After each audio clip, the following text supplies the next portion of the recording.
There's more than one copy. Oh, gods. I thought there was just one. There's 3 copies. I'm surrounded. Okay, wonderful.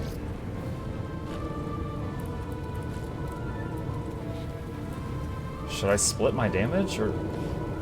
I don't know.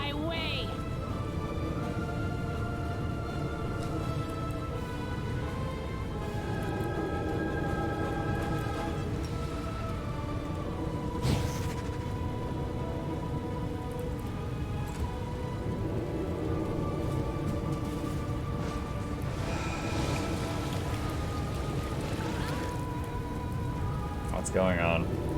She hit a Rochelet with something. Okay. But a Rochelet's still fine. Wait. Why is her max health so high? Staggered. Do I have anything that cures staggered? Does mass heal cure staggered?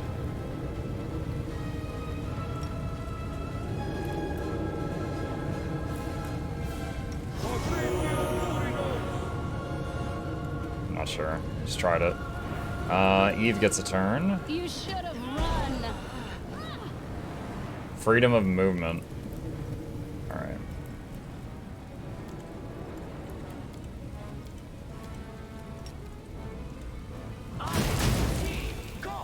Oh my god, even though I got that fire resist solving problem solver thing, she just missed all the beams.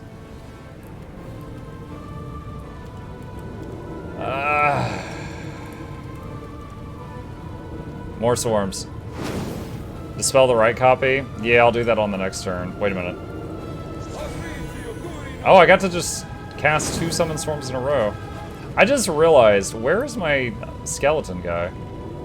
We're gonna lag scroll to the right, so come back in 2 minutes.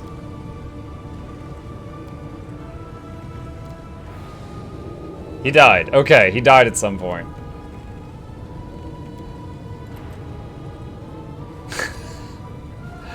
I'm scrolling over to look at someone who's dead and it lags like that. Alright, it is taking the turns of many, many spiders right now. Many, many, many spiders. The game is lagging better, summon more units made up of dozens of moving models. It's... You say that as if, like, I was trying to troubleshoot something and go toward fix it. No, I'm trying to play a game and enjoy it. Despite the fact that it's lagging. I mean, my guy's a summoner. If I was like, well, I better learn archery, it's a little late. Die! Why did it only do 1 attack? Does she have... She has staggered as well. Make your peace.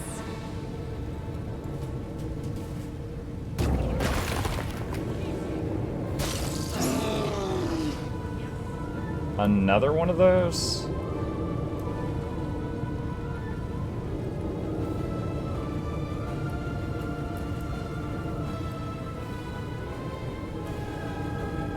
Oh, man. Whose turn is it right now? It's this lady's turn. What's her deal?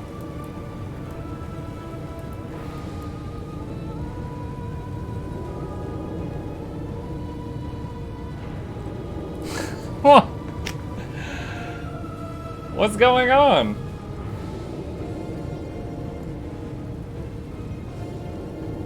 I'm like another minute and I'm gonna give up. Another minute, I'm gonna give up.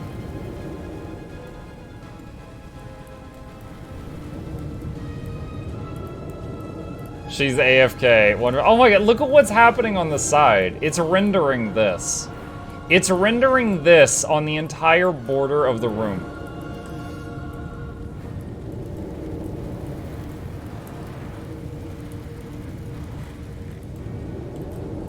You know what would be a really dumb idea?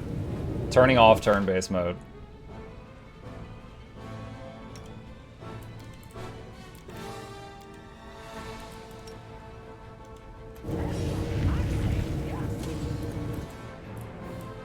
Don't do it. It's frozen. If I lose, I don't care. It's over.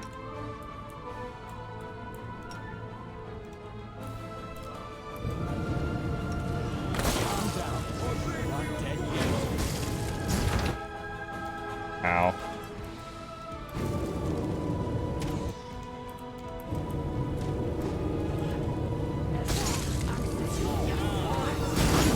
Three.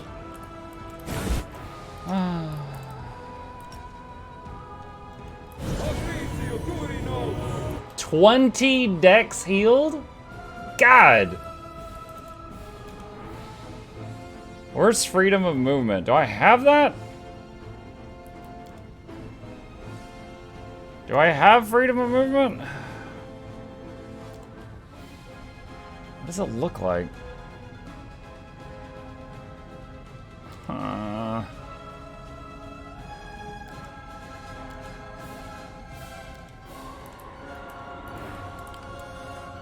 Caster is staggered, so I can't cast that.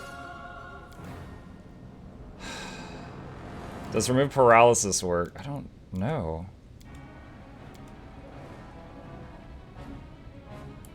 No, it just says it removes paralysis. That's it.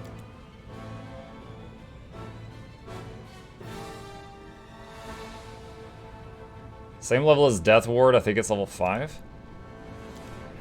Death Ward is 4.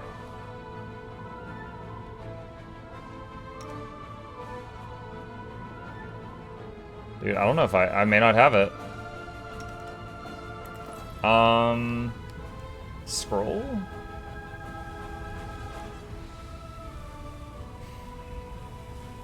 There needs to be a search box in here.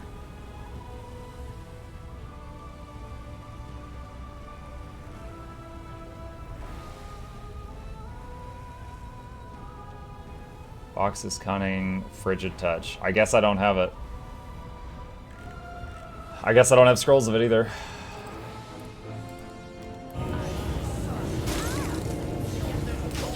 There's another Polar Midnight. There's another Polar Midnight. I wonder if they'll run out of spells at some point.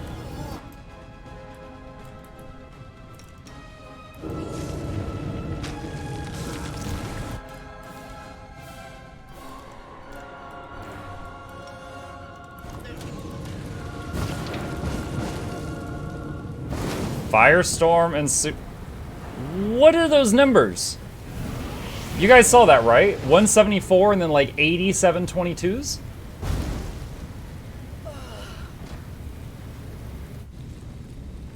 Time passed 5 minutes.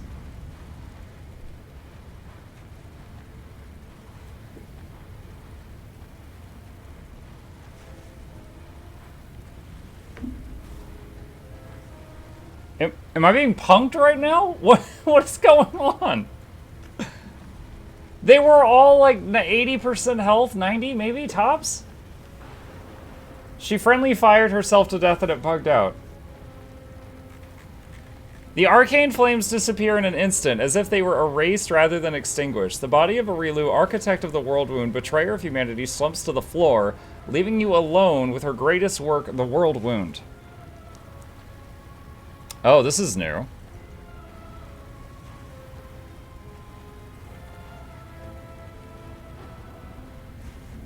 Evil, Lich Path. Give your phylactery to the wound. I rule life and death, and I know how to trick fate. My phylactery holds a part of my soul. I will relinquish it to seal the wound and continue my existence, for such is the power of undeath. Your phylactery disappears in the fires of the wound, causing a wave of horrible, mind-wrenching pain. But it only lasts a moment.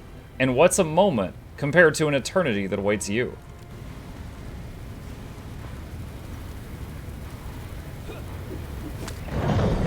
Yeah, the little bloop. The bloop. A little splash.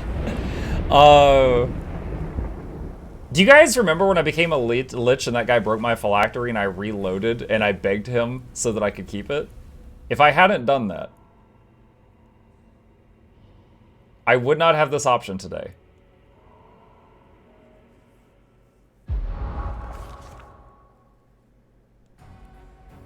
Life and death, destiny and great deeds, answers to mysteries, and search for one's true path. The mind can comprehend all of these, and then such concepts can be written down as a sequence of formulas, a series of lines, a chain of thought. Still, a moment always comes when it is time to wrap up, to reach a conclusion, to put a period at the end of the sentence. The impossible rift, the bleeding wound that had tormented all of Galarian for 100 years, was finally healed. By sacrificing his soul, which he had placed in his phylactery, the commander severed the last ties that bound him to his mortal past. The goddess Urgotha looked upon all this favorably, and filled the void left by the forfeited soul with her dark wisdom. Oh shoot, evil god just gave me a blessing. In that darkness, the commander saw what the Pallid Princess had planned for him, to become the leader that would march the undead legions to storm Pharasma's realm. For those of you who aren't familiar with Pathfinder, Pharasma is basically the Grim Reaper. So another god is going to use me to lead the charge against death itself. The time of the inevitable rebellion was rapidly approaching. After the Battle of Threshold, the commander did not stay long in the lands where the Fifth Crusade had been waged. A new destiny and a new journey awaited him. The former lands of the Worldwound became a realm of death. The Dark Towers of Dread... I'm still not convinced this is the end of the game. I guess I'm gonna find out. The former lands of the Worldwound became a realm of death. The Dark Towers of Dresden enticed many who yearned for a taste of forbidden knowledge. Undead legions safeguarded the necromancers who spat on Pharasma's taboo as they delved into the mysteries of death. Each of them sought to follow in the commander's footsteps to throw off the chains of mortality and find eternal undeath. The memory of Tar-Barfon and his deeds faded, and the shadow of a new, far more terrifying evil fell upon Avestan. When the commander butchered the defiant crusaders in Dresden, it did not go unnoticed. It was an accident. The Knights of Ozem called upon every Galarian nation to join them in a shining crusade against the new threat. You should have crusaded against the Worldwound. I wouldn't have had to do this. But few rulers would answer the summons because of memories of that horrific massacre were still too fresh in their minds.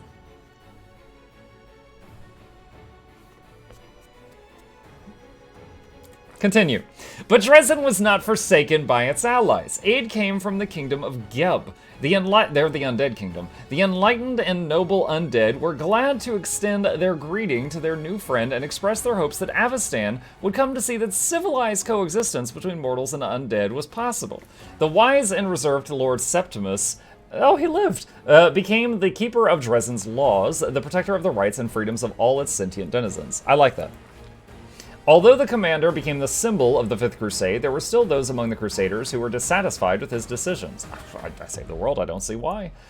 Years later, the words served as the basis for many alternate versions of the history of the struggle against the Worldwound. With the conclusion of the war, Dresden, the heroic fortress of the Crusaders, began to wane in importance. The memories of the gruesome battles faded, the deeds of the brave were forgotten. A mere century later, Dresden had once again become just another northern garrison, and the legacy of the Fifth Crusade began to slip into obscurity. The Dresden fortress was abandoned, and the redoubtable headquarters of the commander's followers was relocated to Threshold.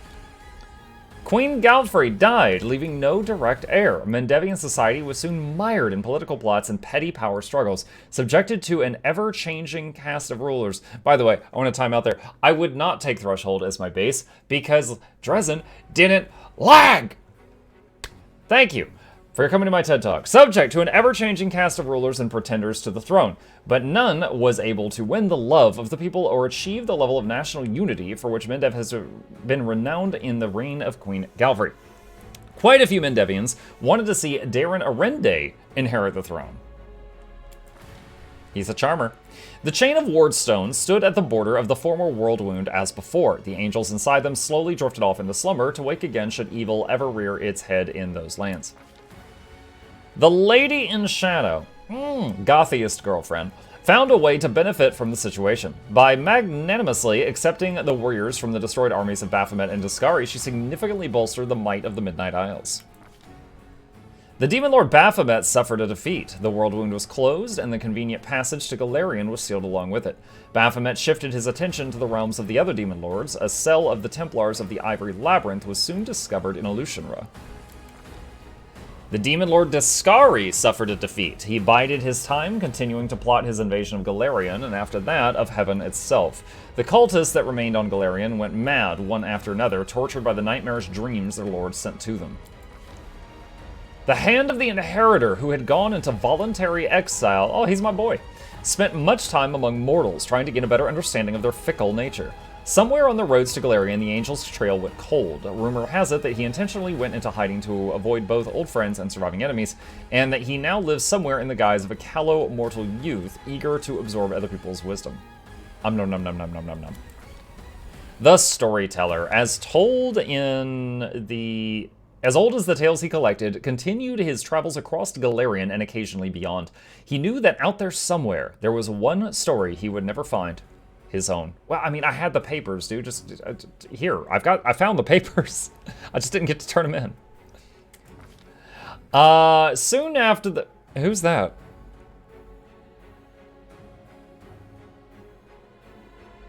I have no idea who that is. Soon after the war, the tireless researcher of all things researchable embarked on a new journey. She had a sudden urge to know... Wait. That's Nenio?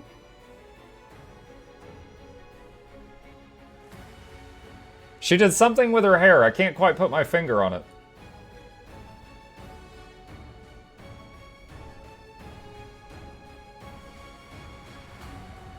You were asking if there was a Kitsune companion. I actually leveled her up, and then I was like, I really don't like your kit, and then I just didn't use her. I never knew. I never knew. Fox Girls Pathfinder. Yeah, I knew that Fox people had, like, shape-shifting, but I didn't know Nenio was a shapeshifter. Okay, she got me. Soon after the war, the tireless researcher of all things researchable embarked on a new journey. She had a sudden urge to know how much time it would take to visit every nation in Galarian. She never returned. No, she did not perish. She simply got carried away with another experiment and forgot to come back. Darren Arende embraced his new... Dude, the game's actually over, isn't it? That laggy son of a gun mess was the ending. Darren Arende embraced it, like it's sinking in. Embraced his new life, one that was free of the other. You're welcome. He became more mature, his smile grew colder, and his choice of diversions more elaborate, and he acquired an imperious streak. Inquisitor Leoder's blood seemed to have let darkness into Darren's soul, or had it always dwelt there? Whatever the case, in that darkness he was free and happy as never before. They say that some of Darren's disappearances stemmed not from another affair, but from his adventures with the commander. My man. Regil Derange wrote a treatise. Hold on a sec. First, will you play Guild Wars 2 soon in the stream? Saladin, hello. Actually, I started this stream and I played like 3 hours of Guild Wars 2 at the beginning of this stream, and at this point it's past my bedtime. I'm just trying to finish this up before I go to sleep. But I stream every single day, and Guild Wars 2 is always part of it. Both a practical manual and a philosophical exhortation, and once that was done, he succumbed to the bleaching completely. He was posthumously reinstated in his order and buried with honors in the officer's cemetery. His treatise was used in all future wars against the Abyss by mortals, angels, and devils alike. It was used by mortals and angels and devils. Yo, even angels and Satan's boys were like, yeah, no, this guy knew tactics. Before he died, he managed to send a letter to the commander. Did it contain sincere farewells or a list of directives? Impossible to say. No one was privy to the contents except the recipient. Arushale had changed her nature, completely ridding herself of evil, but she would not dare to live among mortals. She took up residence in a small house away from their settlements. Shortly afterward, rumors began to spread. Some said there was a kind sorceress living in the cottage, or perhaps a reclusive saint, and people would come to her asking for help. She never refused anyone, and in time, she earned their trust and friendship.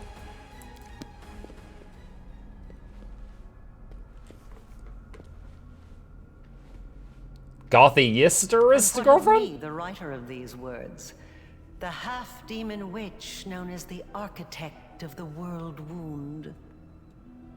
I was defeated and fell at the hand of the one I had tried to transform. You shot yourself. My experiment ended in failure, and my life ended along with it. Don't look at me. You shot yourself with like 27 fireballs. I have recounted the story of my life for you, Pharasma, Lady of Graves. Not only of my life, that's death, but of the commander's also. I believe the tale of such an illustrious figure would pique even a goddess's curiosity. Oh my god, they made a Pharasma in the game. Now you know everything. I await your verdict, goddess. Does she have like a bow on her back that's like clipping through her? Silence hangs over the boneyard. The Lady of Graves is weighing her decision, and it seems the entire universe is holding its breath, awaiting her pronouncement. Who would dare to break a silence so absolute? Intervene? Like, why would I want to help?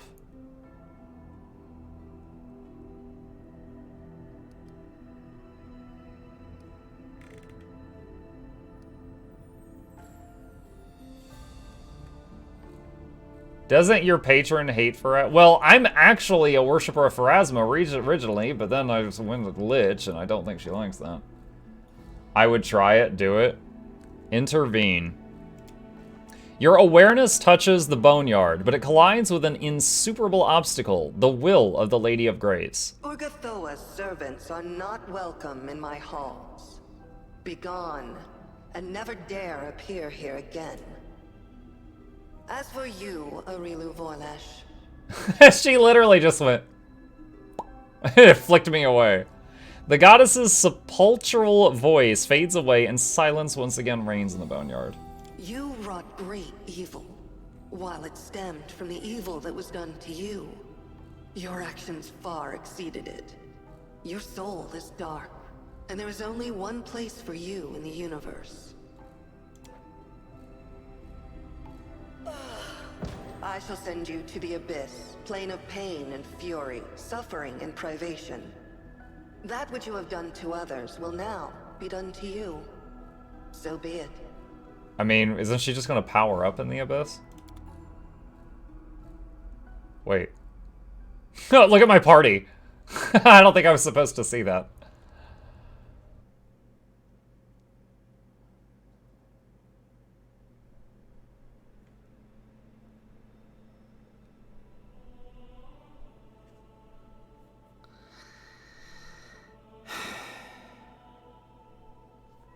Alright. Let's recap here. While we were in Lagnado Tower, we laid down and we slept for 8 hours. It was very peaceful. I got a good night's sleep. We got up, we rebuffed. That took 5 minutes. We went into the next room. We encountered Lady Arilu. Like, alright, time to fight. She summons Karamadam for the 17th time. It's like, god dang it. So we're dealing with her and him. She starts bombarding the whole area with high-octane magic. All right, I can understand these mechanics. You know, I'm muscling through it. I get her low. I get her down to like half health, and then Shulk swings. I never got to see how hard Shulk hit her, and then it just stopped. So I assume she crit for like 500 or something. And then she's like, "Oh, you know, we've both lost," which makes no sense because no, we haven't. And then she just Kagi Bunshin no Jutsus and makes 3 more of her. 3 more. One's on the opposite side of the room, one's over to the east, one's to the west. So start fighting them. And they are blasting the ever-living hell out of me. And it's getting laggier and laggier because of all the ice spells, I think. And I got one of them to like 80%, one to 90%, maybe lower, maybe 2 of them were 80%. One's full health. I haven't touched one yet. And I'm frantically trying to keep Muck alive, who is like on death's door and he's low health. And all of a sudden, you know, it's in turn-based, and she just stops taking her turns. No more. So I have to turn off turn-based. And we're fighting, and we're fighting, and we're fighting. And then all of a sudden, I see Arilu, who's been indestructible over in the corner the whole time, have like 270, and then like 25 a million times above her head. And it's like, you beat the game. It's very unsatisfying. It's unsatisfying. But honestly, everything after we entered Threshold was a mess. Like, I'm sure they'll fix it in the future. Kingmaker was similar, but it was an absolute mess. Yeah, she's just like, you know what, I give up. This is awful. Eve was fighting without her weapon. I saw a few. No, Eve had no weapon on purpose. Eve was part monk. Eve was barehanded and shield. That was by intent. And because of Crane style, as long as she had a hand free, she could parry more attacks, and she had higher armor class. She has some magic set up to kill herself if you win, to prevent you from using her to close the wound, but I don't think that ending was necessarily because of the story setup. Oh, I didn't even catch that. Feels anticlimactic with the writing though, so it has it. Lady Jamandi Aldori, the voice actor from Kingmaker's Pharasma. Oh, okay. You basically got the fight and Irissa ending. There isn't an entire section of Kingmaker. There's a bunch of other stuff that can happen at the end. Now that she's dead, isn't she your minion? Yeah, I had that one spell on her. If she died while that one spell was on her, she was supposed to become a minion. That's kind of a shame. Like, those really awesome spells, you only get like one fight to use them. Like a single fight. I did not expect to finish this tonight, guys. I didn't. I was I was under the impression, apparently this is my mistake, but I was under the impression from talking to Metsune and the other people that Threshold was the beginning of the final act. I didn't realize the Threshold was the end of the game. I completely misunderstood. Threshold was Act 6. Really? That wasn't long enough to call it an act. Okay, so I guess I did understand you correctly. I just heartily disagree. I mean, the only way it was... Maybe they made it laggy on purpose so that it was the same length as the other acts. I doubt they did that. Are you going to try another path? Not at this time. I've got so many other games I want to play right... That I would absolutely love to play through this game multiple more times. But not while it's laggy like this. Not until it's like 100%. Swarm that walks. I would love to do Swarm. But I originally chose Undead because of like the idea of bringing stuff back, and I enjoyed that gameplay. I got to basically do what I do in Heroes of Might and Magic, which is like your army, every time your army wins a fight, it gets bigger. I love that. And I got to do that a lot with the Undead army, and it just snowballed completely out of control. Okay, well... That was Pathfinder, Wrath of the Righteous. 114 hours played on Steam, 8 hours of which was from that night I left the game running with a summoned pit under that guy while I juggled him for 8 hours. So if you take that away, then this was a 106-hour-long Evil Lich playthrough. And at the end, I became the leader of the undead armies that were going to lead the charge against Death herself. That was good. That was a very fun game. It obviously, buggy mess at the end. I'm sure they'll fix it eventually. The game's only been out a couple weeks, but very good game. I would love both for Pathfinder and, for Kingmaker, Wrath of the Righteous, and any future D&D games where buffing can take 5 minutes, if they would allow us to make a macro for that. Not a freaking mod made by players, like just included in the game. I would love that. So that was wonderful. Definitely recommend it to any of you who haven't gotten it. If you're interested, I've got a guide for new players because D20 stuff's a lot to take in. But that's the end.